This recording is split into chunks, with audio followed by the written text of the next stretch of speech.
Nancy Pfotenhauer is a senior advisor to McCain's campaign. Nancy, that's a strange comment if you know any history, because that's what Herbert Hoover, of all people, said back in the 30s, that the economy is fundamentally sound. Why choose the word fundamental, knowing that it's become almost radioactive over all these years? Well, Chris, I don't think it has, and I think what's clear if you look at the entire quote that Senator McCain gave is he began with, the financial markets are in turmoil, and he ended with, this is very, very difficult time. But he was reassuring the American people that things like the ingenuity of the American worker, the resilience, the work ethic, the productivity of our workers and our entrepreneurs are fundamentally strong. Main Street hasn't failed us. It's Wall Street and Washington that has, and that's why people like Mayor Bloomberg also echoed his sentiments. And you have to be very careful at a time like this that when there is a financial meltdown in place, that you don't throw fuel on the fire. That's irresponsible, and that's something that people need to pay attention to. What's irresponsible about recognizing reality? Let me give you some numbers. You say fundamentally sound. Nothing irresponsible about. Nothing irresponsible. You said the fundamentally sound. Let me challenge you on the fundamentally sound argument.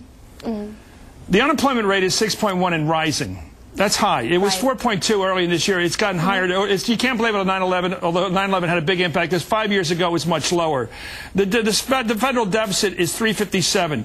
The debt is about almost $10 trillion, the national debt. It's a big chunk of the international economy, our debt right now we're holding. I think you could argue that our debt has a role, as it rises, has a role in this financial crisis. Gasoline, no, just a minute. In every area of the world, we're competing with stronger economies around the world that are challenging us for resources. We have to pay a lot more for commodities like gas, oil, than anything we've ever had before. But if you look at all the fundamentals, the unemployment rate, the debt, the deficit, the price of things, why do you say it's fundamentally sound? Why is it? Well, it looks to me like it's getting worse. Well, first of all, the problems that you identify are real, and they're challenges that Senator McCain talks about every single day on the campaign trail, Chris, so you can't ignore that. And by the way, the last thing you do in an economic downturn is increase taxes, which is what Barack Obama proposes to do in this economic downturn. He's gotten such pushback that now he's on his third version of his economic plan. So Econ 101, you don't raise taxes in an economic downturn. That's a mistake. And what the fundamentals that Senator McCain was referring to this morning was the fact that we have the most productive workers in the world, we have the best work ethic, we have tremendous ingenuity, we have tremendous natural resources. There are very real challenges, and that's why his economic plan is designed to create jobs.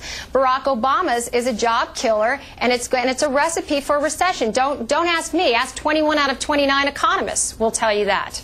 But I don't understand. You're running. John McCain is the nominee of the Republican Party. He's going to stand in that debate next Friday night on the 26th because he's the nominee of the Republican Party. That's why he has a 50-50 chance of winning this election, because he's the nominee of the Republican Party and the other guy's the nominee, Barack Obama, the Democratic Party. How can you run away from the party whose platform you're running on? I don't understand how you can deny that you're the in-party, you're the incumbent party. Chris, look at the policies that have caused the problem. Increased spending is probably the single most important one that Washington can control. Who's midwifed that? Democrats as well as Republicans. Look at Barack Obama's record. But the Republicans have controlled the Congress for But the Republicans have controlled the Congress since 2001, since the election of 2000. What are you talking about? They've run the Congress three-quarters of those years. What I'm talking about is the fact that the spending that was running amok, Barack Obama not only blessed, but he took part in, whereas you had Senator McCain who tried to stop it and who stood on the floor and fought his own party I'm not blaming you, Ms. Pfotenhauer. You weren't there. You weren't there, but the Republicans controlled the Congress, and every year you're complaining about. Every year you're complaining about. They controlled the Congress. Which year are you talking about? Well, it's the increased spending has continued even now. I mean, it's just ridiculous. But let's go back. You mean the Democrats are as bad as the Republicans? The Democrats are worse than the Republicans. But if you go back and let's talk about the housing crisis, since I had the interesting experience of listening to your conversation with Senator Schumer. His description of what occurred was simply false. And if you get any honest reporters who paid attention to what's gone on with Fannie and Freddie over the last however many years, you know that the Democrats were in the pockets of Fannie and Freddie. And you basically had Barney Frank, whose nickname is the patron saint of the GSEs, and you had Sarbanes campaign stop it with a few Republicans who were peeled off and who helped stop real reform. But that was done by the Democrats primarily. But anyway, it's not, the point should be on how do we solve the problem. And Senator McCain the point is who's responsible for the problem. The point is who's responsible, and those responsible play defense, and those who aren't responsible play offense. That's how politics works. Let me ask you this. Look at these numbers and ask yourself the Ronald Reagan question.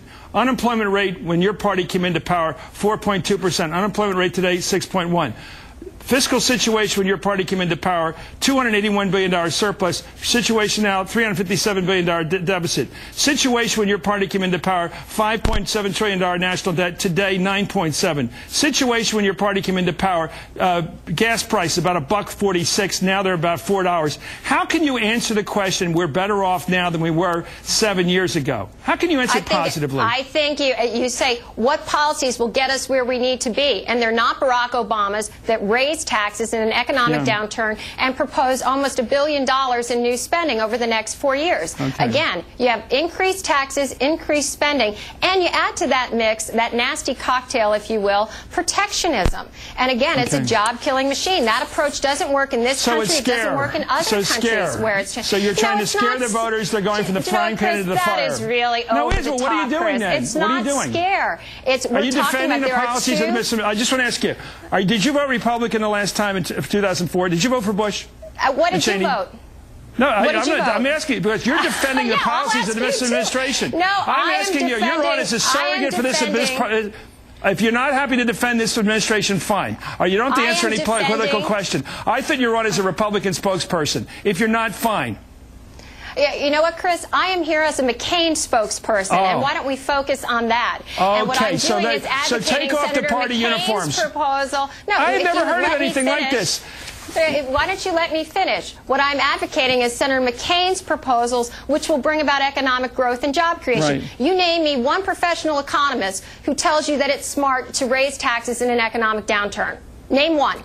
Because it's just not. You tell me one voter who's ever been told to stick with the same party, when things aren't going well. Have you ever voted for the same party when they've blown it? Have you ever done that? Have you ever voted for a party that's blown it economically after they've blown it? Most people say, let's try something else. Don't they? Chris, most people are smart enough to listen to what the candidates are proposing. And Senator Obama is proposing a massive increase in the size of government and massive tax increases. At the same time, he's advocating protectionism, which closes our export markets. The two things that have propelled us and kept us going during this economic downturn have been small businesses and exports. His policies will hurt both. Okay, thank you for coming on. It's a very tough time for your party to defend itself. I appreciate you coming up. But you're going to have to put that uniform on sooner or later. Right next to his name is Republican. Thank you very much, Nancy Pfotenhauer, Republican spokesman for John McCain, who says she won't tell me how she votes.